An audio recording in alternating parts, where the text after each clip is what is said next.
Standing 40 feet tall and boasting a thickness of over 16 feet, the inner Theodosian walls of ancient Constantinople were once thought to be impenetrable. Yet, in the year 1453, these seemingly unbreakable barriers met their match in one of the largest caliber weapons ever forged, the Ottoman Empire's basilic cannon. In the 15th century, the development of the cannon marked a groundbreaking advancement in artillery. The colossal weapon proved to be a catalyst for military and diplomatic transformations, heralding a new epoch of siege warfare and defensive tactics. Constructed when cannons were still in their infancy, the basilic cannon's massive size and historical significance assured its place in the annals of history. The cannon's tremendous power was indisputable. However, even its ambitious creator could not have foreseen the pivotal role it would play in the 1453 siege of Constantinople. In the 15th century, Constantinople, now known as Istanbul, was controlled by the Byzantine Empire, essentially a continuation of the mighty Roman Empire. The city has always been considered a crucial strategic stronghold, controlling access to various other nations, especially by sea. With Constantinople as their capital city, the Byzantines ruled for 1,000 years after the fall of their predecessors, becoming a powerful military, economic, and cultural force throughout Europe. However, the Byzantine Empire was severely weakened following defeats during the Fourth Crusade. Subsequent disputes with other Balkan rivals weakened the empire further. Constantinople itself shrank from a population of 400,000 in the 12th century to only 40,000 by 1453. At the same time, the Ottoman Empire, later known as the Turkish Empire, was expanding and sought to overthrow the Byzantines by finally capturing Constantinople. Led by the 21-year-old Sultan Mehmed II, the Ottoman army vastly outnumbered the Byzantine forces stationed at Constantinople, with an estimated 80,000 soldiers and 70 pieces of artillery, compared to just 7,000 defenders. Although limited in numbers, the Byzantine forces were led by the experienced Emperor Constantine XI Palaiologos, and they were confident with the city's infamous defenses. Constantinople was known for its near-impenetrable walls, the most advanced in the world at the time. Some parts of the wall surrounding the city had been standing for more than 1,000 years, namely the Theodosian walls. Constructed from huge, yet precisely cut limestone blocks during the reign of Emperor Theodosius II, the walls defended Constantinople from both sea and land. Having protected the city against numerous sieges in the past, the immense Theodosian walls took a double-layered form, featuring 96 towers measuring up to 65 feet in height, as well as ramparts and an additional moat. Unbeknownst to the Byzantines, Mehmed II had entrusted Hungarian master gunsmith Orban with a daunting task: forge a cannon potent enough to shatter Constantinople's seemingly impregnable walls, and with it a millennia of history. The basilic cannon. When, in the mid-15th century, a Hungarian iron founder and military engineer named Orban first conceived of immense bombarding weaponry which could bring down cities, he initially struggled to finance the project. Certain that his concept would be effective, in 1452, Orban journeyed to Constantinople and offered his services to the Byzantines, who turned him away.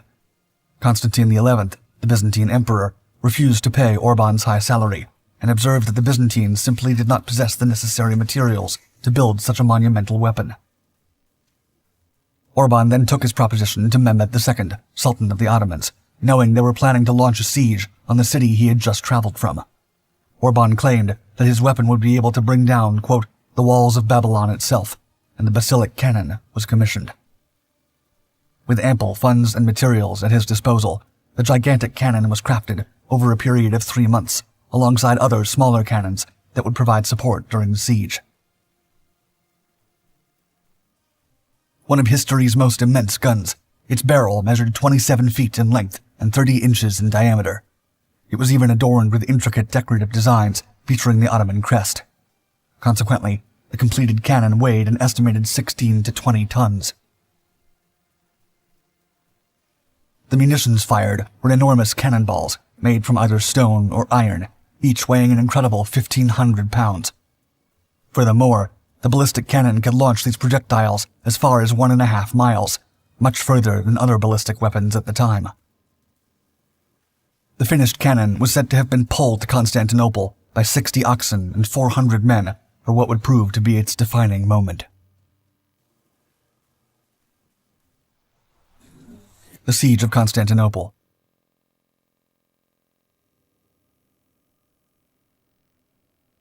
The Byzantines were confident that the city's defenses would keep them protected until help arrived from other Christian forces in the west, but they ultimately underestimated the scale of the Ottoman artillery.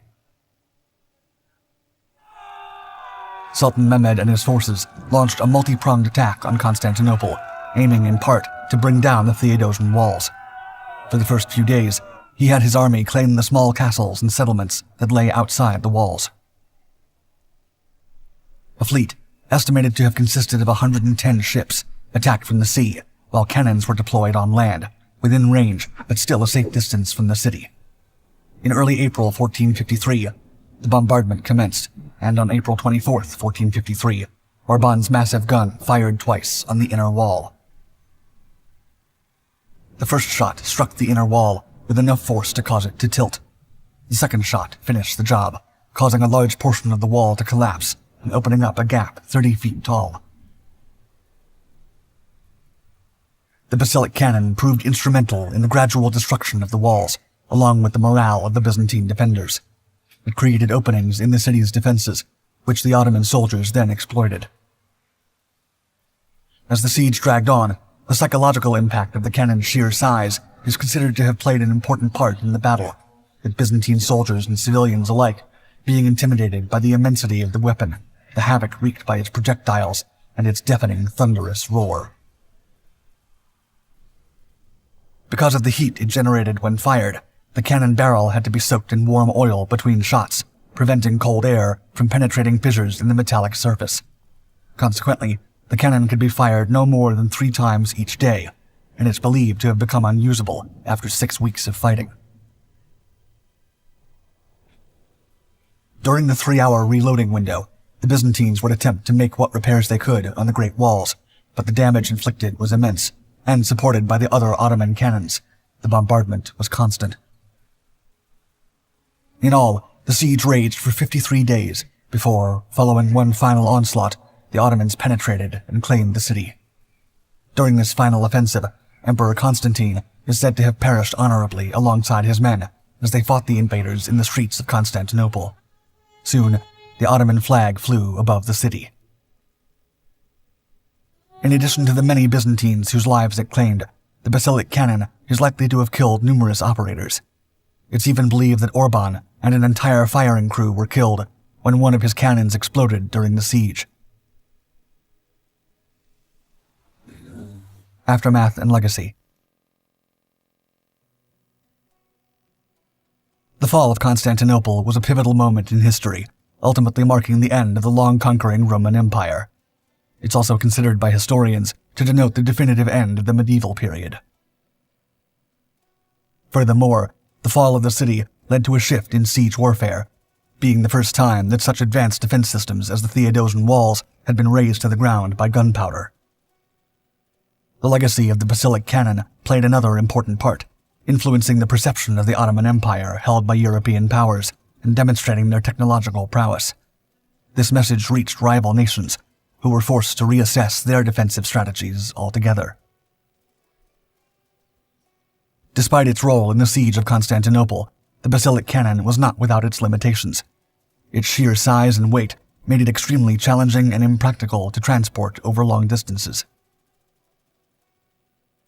When, due to these practical limitations, its design was retired not long after Constantinople's fall, the basilic still had an important role to play. It would inform and inspire the creation of numerous other large pieces of artillery, notably the Dardanelles gun and the Tsar cannon of Russia. The Dardanelles gun was cast in 1464 for Sultan Mehmed II, just 11 years after the basilic cannon on which its design was based, and it set the standard for siege artillery. Cast out of bronze and capable of being partially dismantled for transportation, the Dardanelles gun remained in service for more than 340 years, during which Turkish forces even used it against the British Royal Navy. The Tsar cannon of Russia, also inspired by the legendary basilic cannon, was constructed in the late 16th century, but served a primarily symbolic purpose. Despite being the largest caliber cannon ever made, it never saw action. The Tsar cannon sits outside the Kremlin to this day.